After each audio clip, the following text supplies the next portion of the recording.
গ্রামের মেধাবী ছেলে কোটি টাকার হেলিকপ্টার মাত্র 2 লক্ষ টাকায় তৈরি করে আলোড়ন সৃষ্টি করলেন সারা দেশে। বাড়িতে তৈরিকৃত তার এই হেলিকপ্টারটি 200 কেজি ওয়েট নিয়ে আকাশে উড়তে পারে। তো চলুন আপনাদের বিস্তারিত জানাই।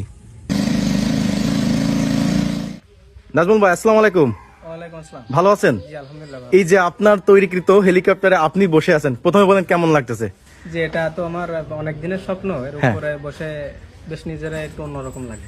আচ্ছা, এই যে যে হেলিকপ্টার তৈরি করলেন সম্পূর্ণ এসএস এর তৈরি, এই হেলিকপ্টারটা তৈরি করতে আপনার আনুমানিক কতদিন সময় লাগছে? প্রায় 3 বছরের কাছাকাছি। 3 বছরের কাছাকাছি। আচ্ছা, দর্শকদের এটা একটু বলেন যে অনেকের অনেক হবি থাকে, অনেক শখ থাকে। আজ তো একটি হেলিকপ্টার তৈরির শখটা আসলে কিভাবে শুরু হলো আপনার? এটা আমার অনেক ছোটবেলা থেকেই স্বপ্ন যে দেশের জন্য কিছু একটা করা। আচ্ছা আচ্ছা।